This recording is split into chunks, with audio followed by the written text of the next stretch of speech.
Gracias por estar acá. Yo te quería entrevistar hace mucho tiempo, se lo decía a ella que hace muchos años que la quería entrevistar, me parecía una persona muy interesante, pero no quiero contar yo quién sos.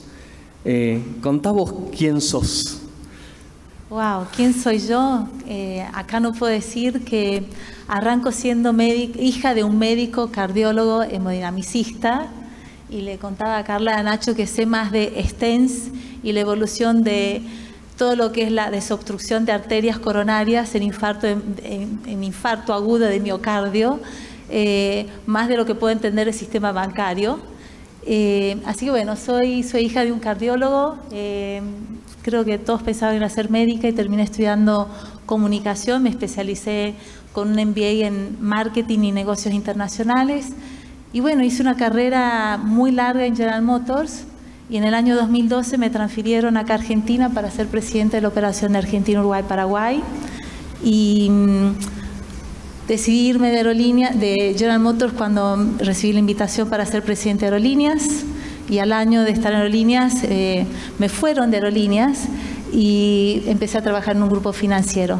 Soy mamá de 2 chicos, Lorena, que tiene 20 años, y de Luca, que tiene 18. O sea que tenés una relación fuerte con la cardiología, con la hemodinamia, y a mí una de las cosas que más me llamó la atención cuando escuché por primera vez de vos es que una mujer que había estudiado comunicación termine dirigiendo una planta de producción de pickups en Texas. O sea, era la cosa como no macheaba, ¿no?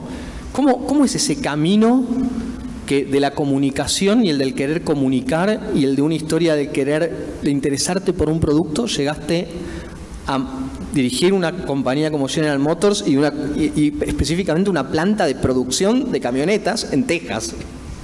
Sí, en realidad todos siempre pensaron que yo soy ingeniera, y la verdad amo la ingeniería, amo los procesos, y toda mi vida creo que de reestructurar empresas y transformar empresas pasa por manejar procesos y mirar todo en forma de proceso, ¿no? O sea, llego a un lugar y digo, no, el flujo de la gente no debería ser así, esta ubicación de esta mesa o esta ubicación de esta máquina, es como que tengo la cabeza pensada en una eficiencia.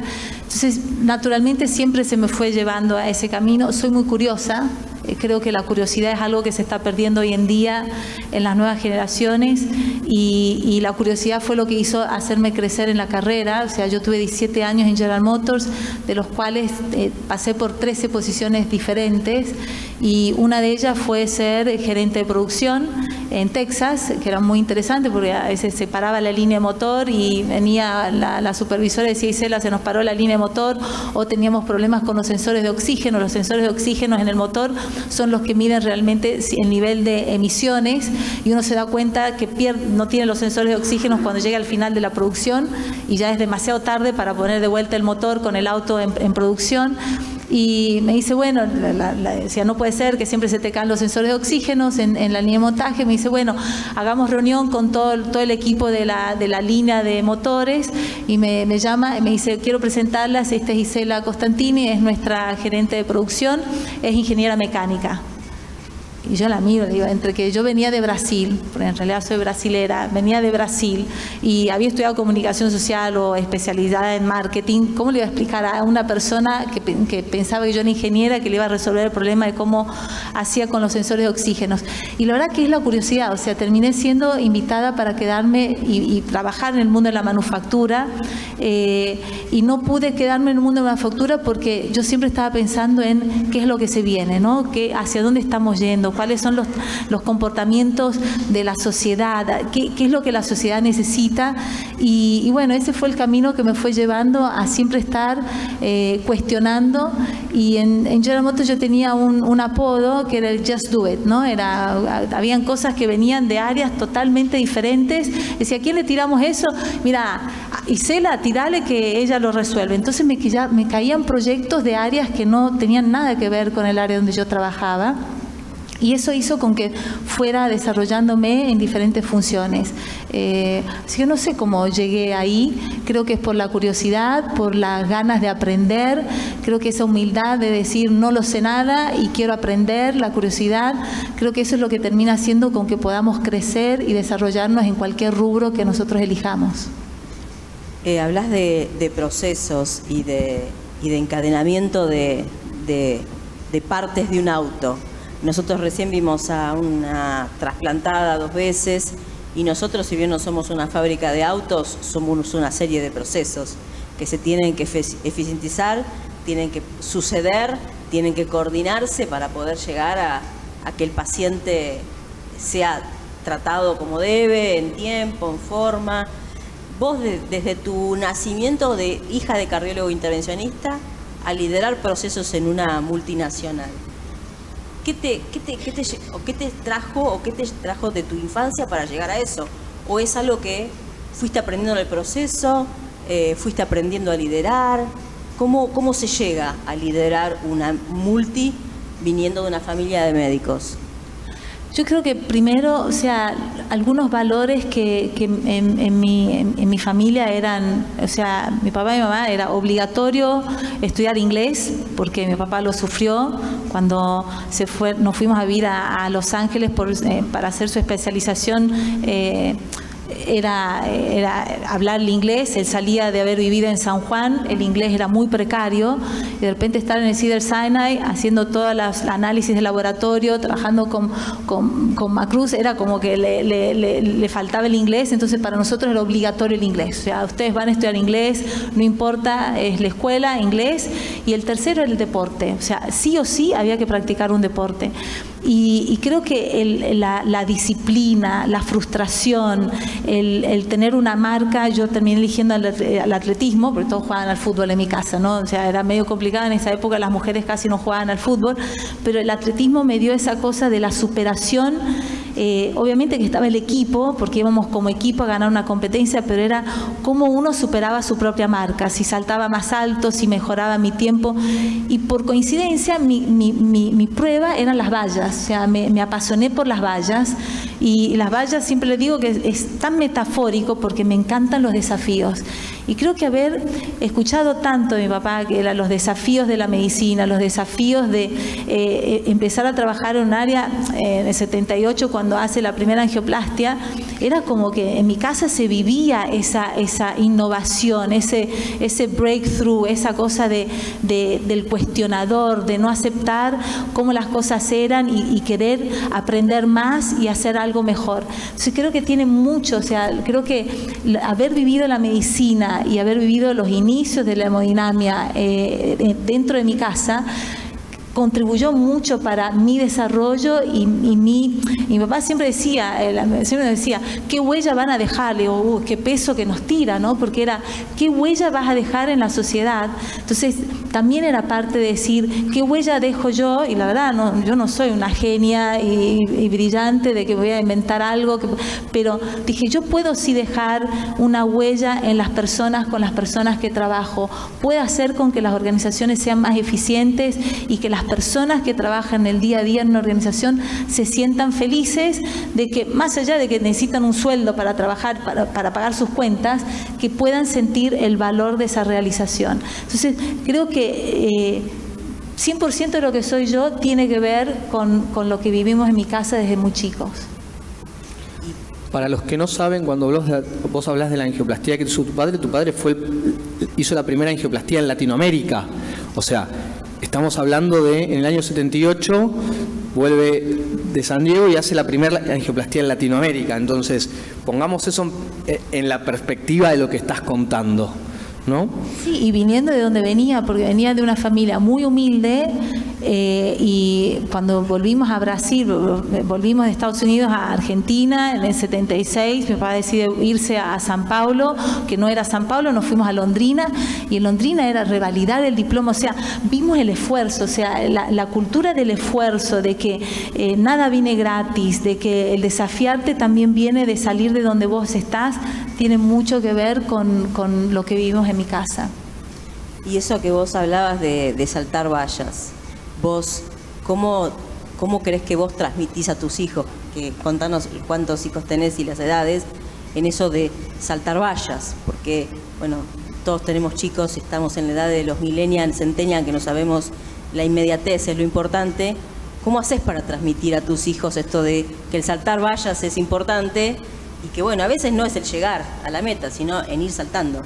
Sí, yo creo que eso es lo más difícil que tengo hoy en términos de desafíos, porque desafortunadamente o afortunadamente todos hacemos parte de una sociedad y la verdad que hay ciertas cosas que hacen a la dinámica de estos grupos de chicos en ese rango etario que tiene una dificultad muy grande, más allá de que todos vivimos 2 años de COVID, donde creo que no somos conscientes del deterioro mental que hemos tenido en esos 2 años.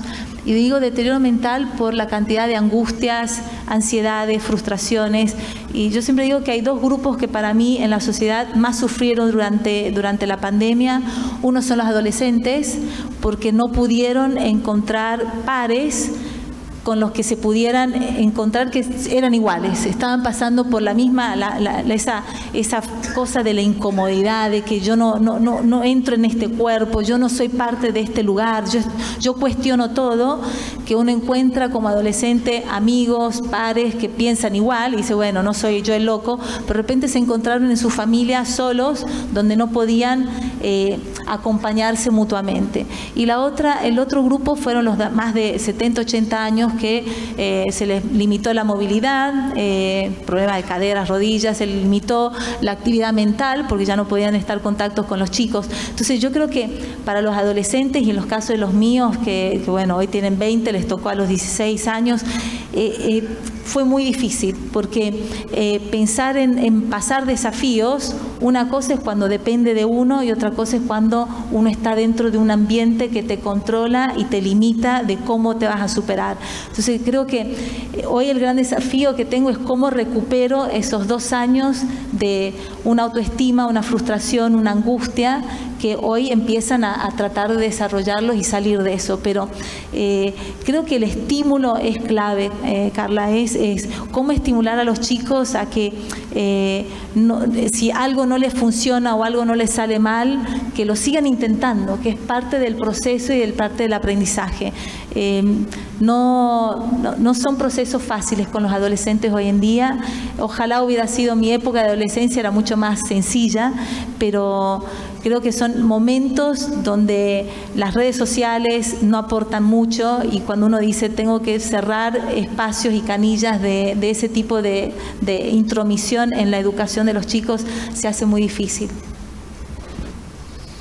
Interesante. Nosotros somos un hospital privado y es como existen 2 modelos, ¿no? Un modelo de la salud pública, la salud privada, y tenemos una cultura organizacional nuestra, creo que es bastante clara. Hay una carta durante la pandemia, un paciente filósofo que está internado en el hospital escribe una carta que la publica en La Nación hablando de la cultura, la marca que representaba cultural el hospital italiano en sí. Vos venías de liderar muy fuertemente una empresa privada y saltaste al sector público. ¿Es lo mismo liderar en el sector privado o en el sector público? Nosotros te trasplantaron a vos de General Motors a Aerolíneas. ¿Nosotros es posible pensar en tener un sistema de salud público con la cultura que tenemos en el hospital italiano? Wow, bueno, muchos de ustedes deben haber trabajan en 2 hospitales, a veces uno público, otro privado, y ven la diferencia, ¿no? Y la diferencia del sector público al privado en las empresas es muy grande, muy, muy grande. En una empresa privada uno está preocupado con los fondos y obviamente con la rentabilidad y tiene objetivos, participación de mercado, rentabilidad y la empresa puede quebrar, que nos pasó a nosotros en General Motors en el año 2009, quebramos y me tocó estar en una posición donde teníamos que estar mandando reportes que iban a Obama para justificar qué pasaba si General Motors quebraba en todo el mundo o si quebraba solo en Estados Unidos. Entonces, el foco en la obsesión de generar resultados y de tener un flujo de caja y tener caja positiva es muy fuerte en el sector privado. Y en el sector público está ese concepto de que las cosas van a seguir funcionando y las empresas van a seguir funcionando, más allá de que si se generan los ingresos que se tienen que generar, más allá si los costos están controlados o no están controlados. Entonces son muy diferentes. El sector privado trabaja mucho sobre la meritocracia, es la meritocracia pura, quién merece crecer, quién merece desarrollarse, y en el sector público es mucho la confianza, tiene un peso mucho más grande. Si yo confío en vos, entonces te voy a poner porque necesito gente de confianza y gente, no necesariamente los más capaces, pero gente que yo confío que no me va a poner el cuchillo por la espalda. Entonces son culturas muy diferentes. Yo digo que es muy injusto en el sector público los que tienen vocación pública, porque uno puede hablar de empresa en el sector público, pero uno no ve a alguien de carrera de aerolíneas que llega a ser presidente de aerolíneas. Uno no ve a alguien que tiene carrera de trabajar en el sector de, pongamos, industria o de salud y que se convierta en ministro de salud. Siempre son personas que son amigas o afiliadas o asociadas o conectadas con el líder que se elige para esa posición. Entonces, son muy diferentes. Y la verdad que hay una idiosincrasia, porque no es que hay una historia y una cultura de siglos que pasa. Y por eso es tan fuerte el sindicato. El sindicato es muy fuerte en el sector público, porque como no ve una perspectiva de tener un líder que se preocupa o una línea de dirección que se preocupa por el largo plazo, el sindicato toma ese puesto porque los empleados dicen, ¿quién me va a defender a largo plazo? Porque yo tengo 30, 40 años voy a tener 30, 40 años antes que me jubile. ¿Y cómo garantizo que yo puedo sobrevivir y poder seguir desarrollándome durante los próximos 30 años? Si la empresa, si cada vez que aparece un gerente general o un CEO, un presidente, se va de un lado para el otro y cambia el gobierno y cambian los jefes, yo tengo que apoyarme en alguien. Y es donde ahí surge el sindicato como un protector de garantizar que ese sector o esa empresa va a seguir adelante por muchos años. Jamás había visto a los sindicatos desde esa perspectiva. La verdad que para mí es un concepto nuevo.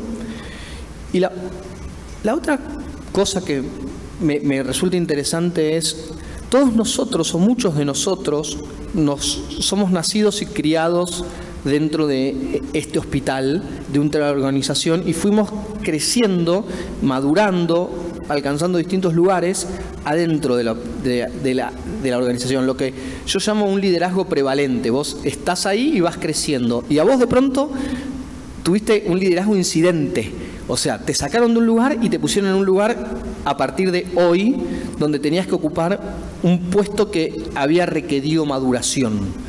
¿Cómo es llegar a ese lugar y a liderar una estructura y una cultura diferente?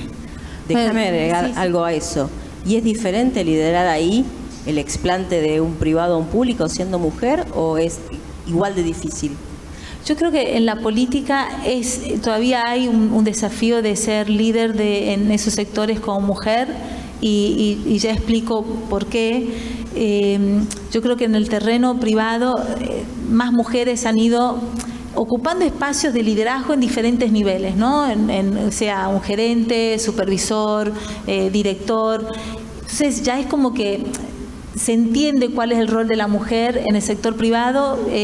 Tenemos todos objetivos, tenemos todos evaluaciones para ver si se promueve o no se promueve, y se entiende que más allá de que uno habla de métricas y de diversidad, inclusión y porcentajes, pero se entiende dentro de todo que las promociones que se dan tienen que ver con un reconocimiento al esfuerzo, al trabajo y a la entrega de resultados.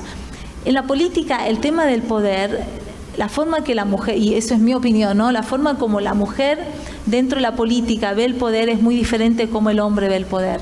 La mujer en la política ve el poder como mi capacidad de poder hacer más cosas y de llegar a más personas o de poder ejecutar más. Y lo hablo genéricamente, no voy a entrar en ejemplos porque las excepciones hay en todos los géneros y en todos los lugares del mundo, pero el hombre ya ve el poder como que es el poder de ahora yo tengo... ocupo un espacio y tengo un poder desde el otro lado, no de la ejecución, de poder aportar más del propósito. Entonces sí lo veo desde el lado política, es diferente el hombre y la mujer, y principalmente todavía en la Argentina, la política argentina todavía tiene un sesgo bastante negativo todavía del acceso a las mujeres. La decisión de irme a Aerolíneas fue una decisión muy, pero muy difícil, muy difícil. Yo siempre dije que yo soy muy racional, por eso siempre la ingeniería era lo mío, a pesar de haber estudiado comunicación, me gustaba escribir y la parte creativa, pero siempre decía que mi forma de pensamiento y toma de decisiones era muy racional. Pros y cons, era de un lado por qué vale la pena, del otro por qué no vale la pena, y a veces obviamente estaba la emoción de decir, bueno, ¿qué es lo que me mueve? Y la verdad que como me encantan los desafíos y veía Aerolíneas como una super valla, dice, entonces yo venía con una caja de herramientas que yo me sentía que era capaz de reestructurar y transformar empresas. Lo había hecho en General Motors Argentina, Uruguay, Paraguay, lo había hecho desde diferentes funciones que había tenido en Brasil, lo había hecho de funciones y actividades que había hecho en Estados Unidos, y dije, ¿tendré yo la capacidad para poder reestructurar y transformar esta empresa? Una empresa que no conozco el sector, mucho más grande. Yo en General Motors teníamos 3.000 empleados, Aerolíneas eran 12.000 empleados. Dije, son 5 gremios, 5 o 6 gremios, acá yo tenía un gremio nomás. ¿Seré capaz? Y era el desafío de decir, quiero probar mi caja de herramientas. ¿Será que mi cajita de herramientas es potente para poder ayudar a transformar esta empresa?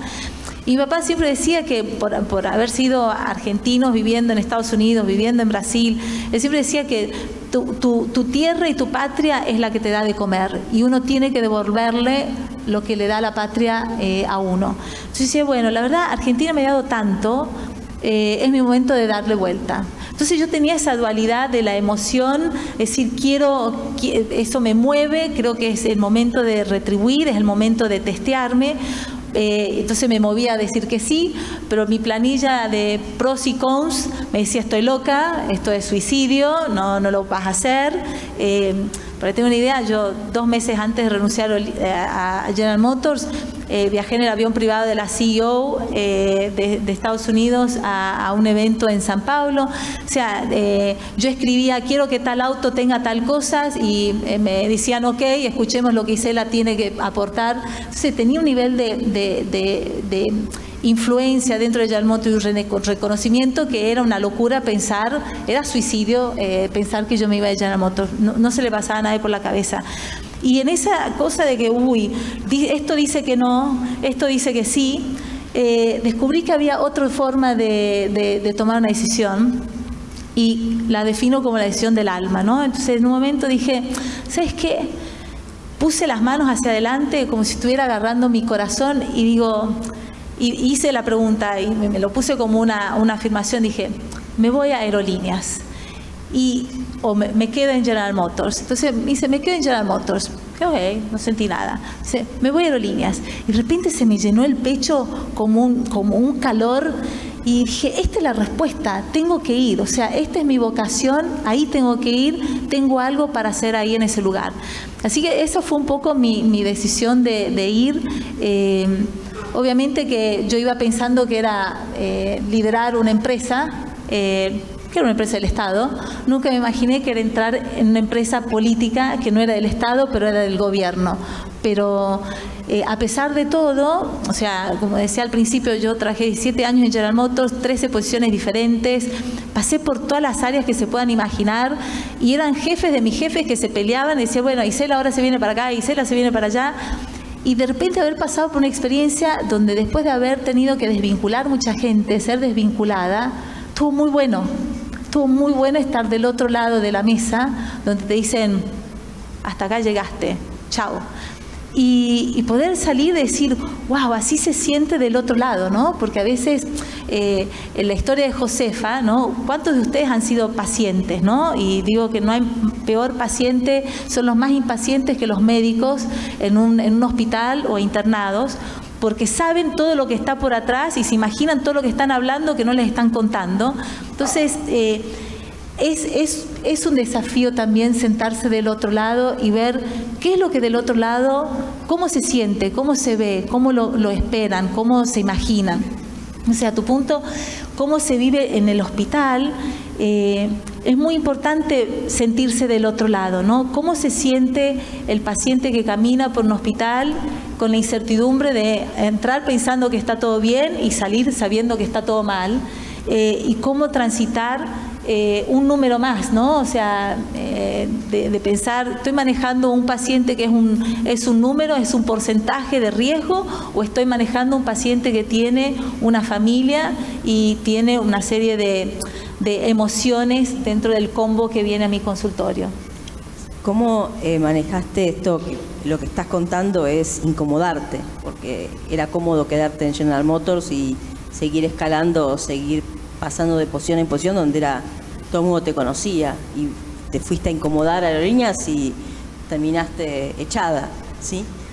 Esto de continuamente salirse de la caja, incomodarse, buscar posiciones diferentes, ¿cómo haces con tu familia? O sea, ¿qué dejas atrás? Porque uno es uno, pero y sus circunstancias. O sea, ¿cómo haces para manejar ese balance que tenemos? A ver, yo te lo pregunto como mujer, pero ¿cómo haces para que esas decisiones que por ahí son muy personales, la familia acompañe? Sí, yo creo que a veces, y siempre digo cuando a veces voy a dar charlas sobre liderazgo, digo, primero sepamos quiénes somos, porque cambiamos todos los días. Yo hace muchos años tuve una charla de un cura argentino, yo hace muchos años, padre Ismael Quiles. En esa época, creo que era 1988, todavía no se hablaba mucho de la meditación y no se sabía mucho sobre Asia y de las culturas asiáticas. Y él decía que todos los días nosotros tenemos estímulos que nos hacen cambiar. Y en esa época no existían las redes sociales. Y que nosotros, cada estímulo que recibimos, sea un teléfono que está filmando, o alguien que está sonriendo, o alguien que está vestido de un determinado color, entran en nuestro inconsciente y nos van haciendo cambiar ideas, conceptos, percepciones, y nosotros no somos conscientes de todo lo que vamos cambiando. Entonces, lo primero que uno tiene que hacer es decir, ¿qué soy yo? ¿Quién soy yo? ¿Qué me hace feliz? ¿Qué tolero y qué no tolero? Y tener la certeza de que lo que respondo hoy no necesariamente es lo que voy a responder dentro de un mes. Yo cuando era chica no me gustaba el pescado, hoy como pescado crudo. Le digo, ¿de dónde salgo de no comer pescado a comer sushi? Entonces, en ese proceso de vida, por los estímulos diferentes que vamos recibiendo, vamos cambiando. Entonces, cuando uno dice, ¿qué es lo que me hace feliz? Y bueno, yo decidí ser madre. Yo decidí tener hijos, pero no porque era un mandato tener hijos, sino porque quería disfrutar el hecho de poder traer al mundo personas que pudiera tratar de desarrollar y educar para el mundo que yo quería tener. Entonces, dentro de ese concepto es como decir, ¿qué es lo que yo tengo que proteger? ¿Qué es lo que no es negociable? O sea, no es negociable. Y uno como mujer tiene el gran desafío de la culpa y siempre nos sentimos culpables porque si no estoy todos los días haciéndole la lanchera a mi hijo, o si no fui yo la que le hizo el almuerzo, o si yo no estuve para el cumpleaños, y esa culpa nos mata porque nos mata en todos los sentidos. Después tampoco nos realizamos cuando estamos en el trabajo haciendo nuestro trabajo. Entonces, entender muy claro cuáles son los momentos que para nosotros son críticos y preservarlos. Entonces, por ejemplo, para mí era llevarlo todos los días a los chicos al colegio. Llevarlos todos los días al colegio era algo que para mí era prioritario.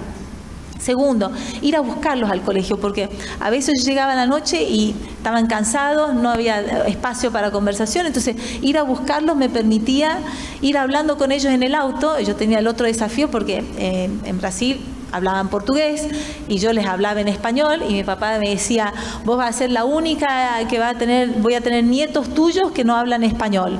Entonces todos los días era entrar en el auto y que los chicos me contaban cómo había sido su día y me hablaban mitad en portugués y yo les corregía todo, decía, no, volví a repetir toda la frase en español.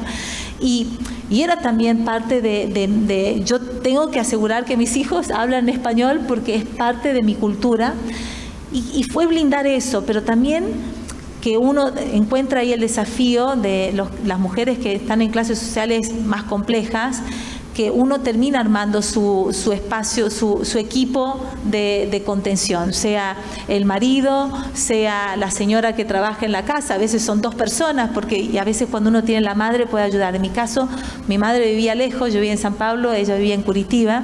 Entonces, salvo cuando yo tenía que viajar, venía ella a rescatarme y a acompañar. Pero te diría que es muy difícil, uno, por la culpa que nosotros no nos podemos sacar, y segundo, porque si pudiéramos delegar y blindar lo que para nosotros es prioritario, los chicos entienden. Los chicos desde chiquitos entienden cuáles son los momentos que vos le estás dedicando y que son prioridad para él o para ellos. Un poco la toma de decisiones que le toca a una persona que lidera. ¿Cómo lidiás o cómo fuiste aprendiendo a tomar decisiones difíciles? Porque no todo es bonito, no todas las empresas crecen, no siempre estamos en superávit, hay que informar que la cosa va cayendo o que tenés que despedir a alguien. Eso, ¿cómo te fuiste curtiendo dentro del ambiente de tus compañías para decir, bueno, también tengo que transmitir cosas feas y lo tengo que hacer? Sí, yo creo que lo primero es saber, o sea, tratar de tener el máximo conocimiento que uno pueda sobre lo que tiene que tomar decisión. Segundo, tener la certeza de que hay muchísimas chances de que nos vamos a equivocar. Tercero, tener el plan de decir, si me equivoco, ¿para qué lado puedo salir? O sea, no hay toma de decisión que no tiene que tener un poco de conocimiento, con la humildad de decir, voy a tratar de aprender lo máximo que puedo. Dos, del momento de la toma de decisión, decir, hay algo que puede salir mal. Y la tercera es, ¿qué plan de acción tengo para si sale mal? Uno se va curtiendo, Carla. Yo creo que la primera vez que me tocó desvincular a alguien fue muy duro, pero cuando uno empieza a entender cómo del otro lado reaccionan y entender la empatía, uno va diciendo cómo voy manejando esos momentos de forma a hacer con que para el otro lado o la otra persona no se sienta tan mal, ¿no?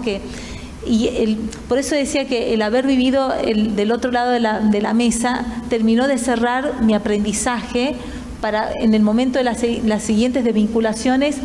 No es que cambié, pero validé algunos conceptos que tenía antes. Entonces yo creo que las tomas de decisiones difíciles son como cuando uno aprende a caminar, o sea, y uno quiere tener que aprender, o sea, y te vas a caer, te vas a lastimar, pero lo importante es que te levantes rápido, veas en qué te equivocaste y que vuelvas a seguir intentando.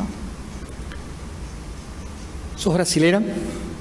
¿Viste en Estados Unidos? Me imagino que debes poder vivir en Estados Unidos.